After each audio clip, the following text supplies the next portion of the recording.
Hello दोस्तों, स्वागत है आपका अली मैथ्स में। दोस्तों, आज की इस वीडियो में हम लोग बात करने वाले class 10th mathematics NCERT chapter 6 triangle में एक्सरसाइज ट्रायंगल त्रिभुज में एक्सरसाइज 6.3 का क्वेश्चन नंबर 13 डिस्कस करेंगे। तो चलिए क्वेश्चन नंबर 13 पढ़ते हैं, क्या बोलता है और क्या बोलता है सॉल्व करने के लिए।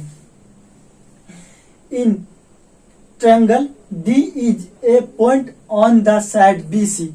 ट्रायंगल में डी एक बिंदु है जो साइड बीसी पे भुजा बीसी पे है। डी एक बिंदु जो भुजा बीसी पे है इन ट्रायंगल एबीसी में सच दैट इस प्रकार है कि एडीसी समरूप है त्रिभुज बीएसी। मतलब ये छोटा वाला त्रिभुज समरूप है त्रिभुज बीएसी के, बड़े वाले त्रिभुज के। ये छोटा मतलब ये वाला पार्ट अलग कर दिए हैं कि आपको ज्यादा समझ में आए। ये एडीसी को अलग कर दिए। छोटा त्रिभुज बड़ा त्रिभुज बीएसी के सिमिलर है, समरूप है। देन सो दैट, तब दिखाना है CA स्क्वायर बराबर CB इंटू CD। तब आपको साबित करना है कि CA स्क्वायर जो होगा वो बराबर होगा CB इंटू CD के। इस तरह हम लोग को साबित करना। तो जब भी इस तरह का क्वेश्चन सवाल आए तो आपको सवाल को कम से कम 2 से 3 मरतबा पढ़ के समझना है। सवाल समझ गए ना तो आप तो आंसर तो आराम से दीजिएगा। पहले सवाल समझिए और आप लोग को 2 बात याद रखना, क्या दिया हुआ है और क्या हम लोग को बोला निकालने के लिए। क्या दिया हुआ पहले ये देखिए, given D is a point on the side BC। D is a point on the side BC पे डी एक बिंदु है इन ट्रायंगल ABC में। इस प्रकार है कि डी बिंदु ADC सिमिलर है ट्रायंगल BAC के। मतलब ADC सिमिलर ट्रायंगल BAC के, बड़े वाले त्रिभुज के। पहली बात क्या दिया हुआ ये, अब प्रूफ क्या करना है, साबित क्या करना है, टू प्रूव CA स्क्वायर बराबर CB इंटू CD, ये दिया हुआ। अब हम लोग प्रूफ में आएंगे, प्रमाण में आएंगे और दिया हुआ के बदौलत दिया हुआ उसको लिखेंगे और उसकी मदद से हम लोग साबित करेंगे। देखिए कैसे, एकदम सिंपल तरीका से आपको समझ में आएगा। केवल आप गौर से देखते रहिए। क्योंकि ट्रायंगल ADC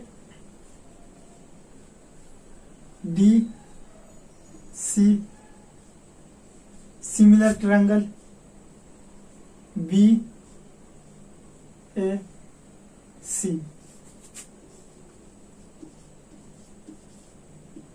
गिवन दिया हुआ है ट्रायंगल ADC समरूप त्रिभुज BAC के। दिया हुआ, ये कहां से आया, दिया हुआ।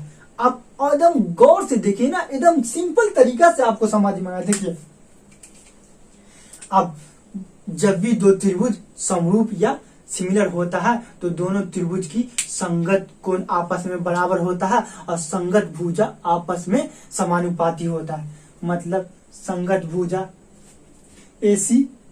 AC DC के AC, यहाँ देखिए AC के समानुपात होगा और BC CD के समानुपात होगा और संगत कोण आपस में बराबर होता। तो जैसे ये कोण C जो है तो कोण ये C के बराबर होगा और ये कोण A जो है यहाँ A के बराबर होगा। इस तरह संगत भुजा और संगत कोण आपस में बराबर होता है जब भी 2 त्रिभुज समरूप या सिमिलर होता है। तो आप गौर से देखिएगा, AC और यहाँ BC तक का होगा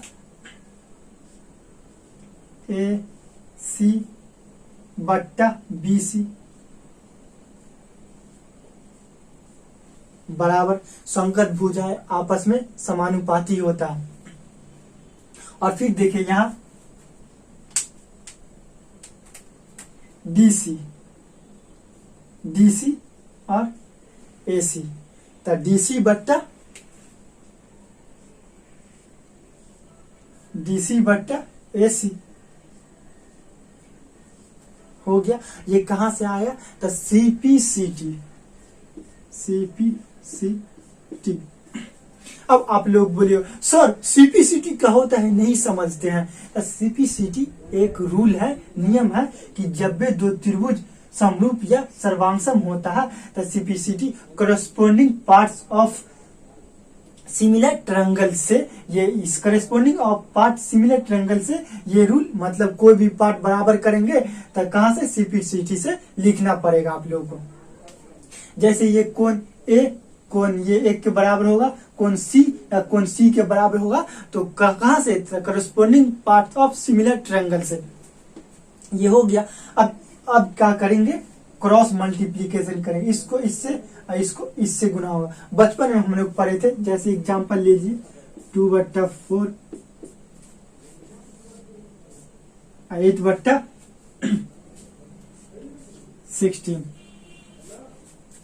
8/16, तो इसका मतलब ये इससे गुना होगा, ये इससे गुना होगा।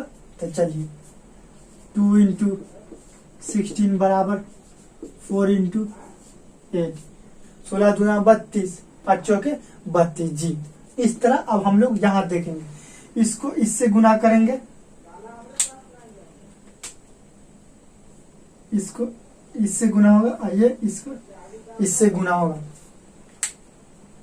तो देखिए इसको इससे या इसको इससे। अब यहां गौर से देखिए, AC और AC गुना होगा, AC ×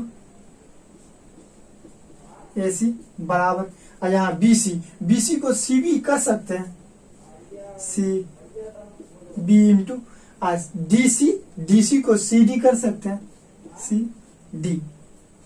अब यहां देखिएगा AC और AC, इसका मतलब क्या हुआ, जैसे x × x क्या होगा, x × x मतलब x का पावर 1, और जब गुना में होता है तो पावर जुड़ जाता है। गुना में जब भी होता है तो पावर जुड़ जाता है, 1 और 1 2, x² हो गया। इसीलिए यहां भी गुना है, तब पावर 1 तो दोनों जुड़ गया, AC² और CB × CD। देखिए आ गया, प्रूफ हो गया। CA² CA या AC लिखिए या CA लिखिए, वही हो गया। CA² बराबर CB × CD।